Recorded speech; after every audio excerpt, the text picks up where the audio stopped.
Okay, there's Lore's author website where you can find this short story.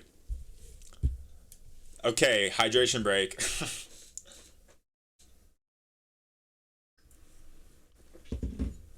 Everybody starts off rough when they're first time writers. It's normal. Everybody starts off um, just needing practice, right? The only reason any of us are any good at it is because we continued to practice and we learned. Okay, I'm not going to waste any more time. This is Lore's story, War of Creation. Before even the beginning, there was nothing but chaos and the light, for both were eternal, having always been and always would be. Both came before the start of anything, and would outlast everything. And from the onset, they were equal and opposite, and ever in conflict with one another. The light would try to bring order and law to reality, and chaos sought the everlasting formless freedom of the void. And to that end they waged war against one another, and in doing so granted each other three names in attempt to bind power over each other. Thus did the light refer to chaos as Behemoth, Therion and Ziz. And thus did chaos refer to the light as El, Jehovah, and Ea. Sorry. And while both became known by many other names, most commonly among humanity, they would become known as the beast and God. It was during this war against the beast and that God did create the angels, creatures that were made of his light and of his love and his order. They were made perfect and flawless that they may stand against the beast. The beast created no such entity, no army to match his rivals, for the beast was not of creation, but destruction, and instead sought to consume and turn God's angels against him. For what humanity would measure to have been 999 years, the war waged on. While the beast failed to turn any of God's angels against him, so too did God and his armies fail to subdue the tidal wave of formless chaos that their enemy both moved through and was. The defining moment came after ages of war between them. An angel known by the name Abaddon, a lieutenant in the heavenly armies, led his charge. His orders were folly, and it cost the lives of several of his men, the first angels to die. And those who witnessed the slaughter became the first angels to conceptualize the threat of death. They knew what it meant to be undone and ceasing to be. It was in that moment, gazing upon the beast, that proved that they could be killed. Abaddon froze in fear for his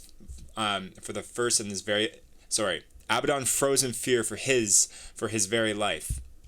Seeing the opportunity before them, the beast lunged for the frightened angel. Though it was a fellow angel whose name has long been forgotten by reality that jumped in to save him, that was taken instead. Pulled into the torrential sea of darkness and swirling chaos, the lost angel was spit back out, an angel no more, something else entirely, something that clashed against the very song of creation, a creature made of pure dissonance. The tides turned quickly, seeing what could befall them, seeing their own vulnerability. Like Abaddon, fear began to take hold of the masses, and as they faltered, the beast and his minion managed to turn 11 more before he was ultimately stopped by God. For with every dissonance in the choir, the beast had to give away a part of himself and allow creation to form. Upon the 12th dissonant note, just enough of a speck of life had formed that God could strike and create a pinhole that the beast and his corruptions alike were pulled down through. Unable to strike the beast down and unwilling to slaughter his own children, God instead sealed them away, locked deep below creation, cut off from the primordial seas, and for the first time ever, the light shined brightly across the empty void. With the beast now quelled and sealed, God was free to create the world and give order and law where there once was none. On the first day he created light and separated the light from the darkness and named them day and night. And as he created, the angels sang, in love of their Father and in memory of their fallen, and in hope and excitement of the glory of their Father's creation. On the second day God created the waters that cleansed the chaos that remained below, and breathed wind into the chaos above to create the sea and the sky. And once more God said it was good. And once again the angels sang out in celebration as the last of their enemy. The thing they were made to contend was washed away at last. On the third day, from the oceans, God raised the land and the mountains. Again, God spoke, "It is good." And while the angels sang, it was noticeably softer and resoundingly questioning. And God asked his creation what troubled them so. "My Father, you created us to be perfect, but all we have known was the conflict with our enemy. What becomes of us when your new creation is done? Will we be forgotten? What will we do with ourselves? Without you, we are lost." Gabriel spoke, not in doubt, but in honest petition.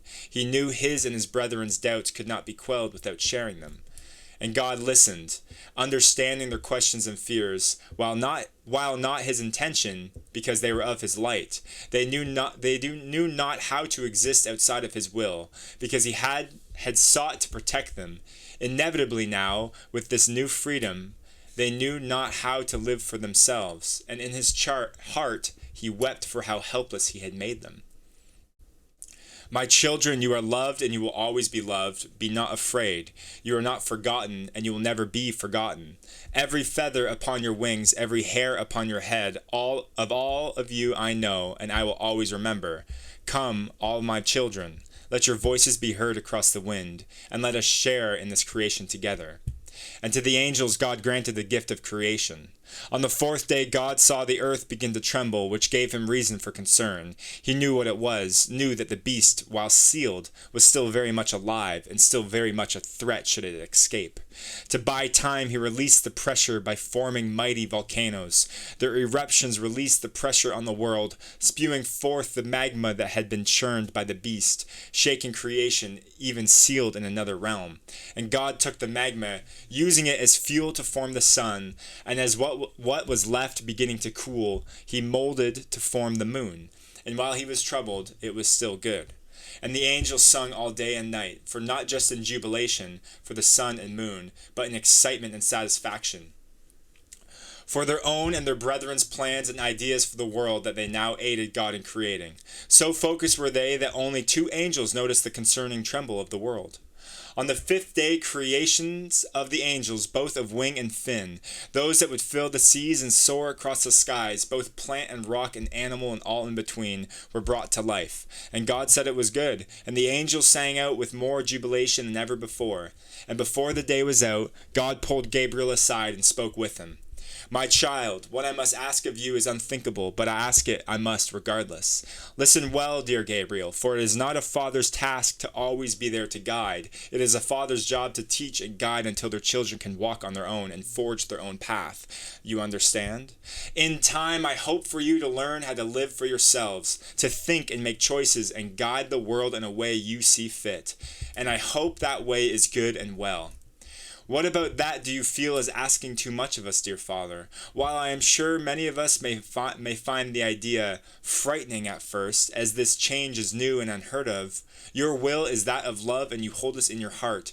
We trust fully that your choice is one with our best intent in mind. For you are great and your creation's good. We, your first creation, are good and well. Yes, my child, it is. You are wise, one of the wisest among your brethren. This is why I ask in this task of you. There will come a time where I must leave. There I must go and not return. And it is you that I must ask to send me on my way. In time there will come a day that I ask that you send me where the angels that we lost have gone, and that you begin my eternal slumber alongside of them." The petition was met with horror and conflict. Gabriel, unable to find the words before he shook his head, trembling in fear that he had never known since learning of death. "My Father, of all the things you ask me of something truly unthinkable. While I think I understand why you ask this of me, I know this is a task I cannot do. How am I to put to rest my own father? To end the life of even an enemy is something we have never done. How do you expect me to be the harbinger that brings death to someone I love as no other? Please, Father, do not make me do this, I beg of you." "It is well, my child, do not weep." Gabriel closed his eyes and he felt God's hand rest at his shoulder, easing his agony. "Worry not, I will not force you to take up this task. I will ask you something else instead. If not you, then tell me who. I trust in your judgment, my child, an angel who could bear this burden and grant my wish. You ask me to live with the weight of condemning a brother to do what I cannot?" A soft whimper in his voice as he tried to comprehend why this was being placed upon him. From you I shall take the memory of this. You will live free of this burden that is not yours to bear, and instead you shall be able to safeguard your family with the strength of my apology to you, dear Gabriel. Must I answer now? I can give you a day to decide, but I need your answer then. On the sixth day, all creations that the angels made to fill the land, the animals that walk the earth, the plants that grow from the ground, and the angels all sang out, "It was good." But one was silent as he looked out across his brethren, knowing that God would need his answer soon. And so his answer was given. His brother Hillel would be strong enough to grant their father his cruel but needed wish. And from the memory of his request and the memory of his answer, a pair of dual Kopesh were formed and granted to Gabriel, the first holy weapon forged and only holy weapon forged by God himself, and Gabriel named his blades Eternal Oath. Before the sun set, God and Gabriel returned to the rest, and God made one final creation. Like the angels in heaven made in his image, but given free will and free thought, and unlike the angels made to be imperfect and flawed, that they could learn from their mistakes. They would have to learn slowly on their own and become enlightened, but they would in time find the answers on their own. His hope was that by watching them learn, the angels too would be able to slowly learn for themselves, even if it would take generations. And God declared that this new creation would hold domain and rule over all other creations on earth, that this creation would be regarded above all other, and that even they would have as much to learn from this new creation as they would have to teach their new siblings. And thus did God create man, and all of heaven rang out that it was good. All but one who refused to see mankind as their equal, refused to see their creation ruled by another, refused to see this lower being, made flawed by design, to be seen equal to their own perfection.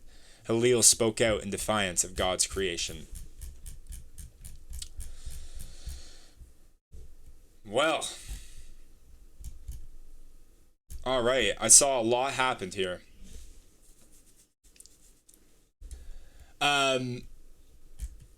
Drowning Devil, thank you for joining the chat. It is a very, very biblical reference. Oh, thank you for the sub, Mama Buckle. Thank you very much for the sub. I appreciate it.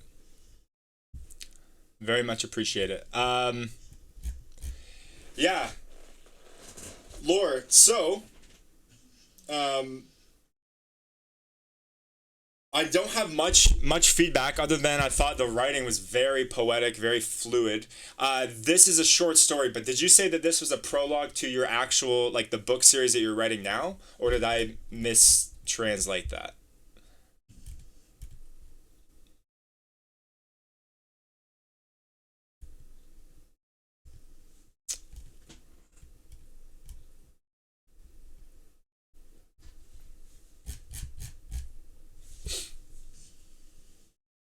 Faith is to be respected. Yeah, I would agree.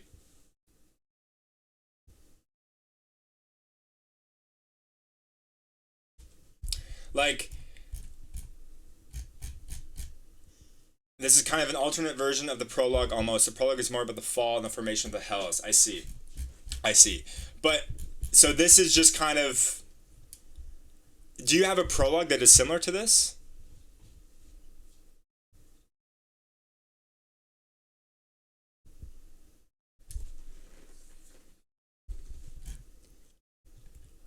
Well, the thing is, Creamy, like, this is not the Bible, right? Like, this isn't like a reference to the Bible or altering the text, but there's like certain, obviously, biblical elements, like this idea of their own.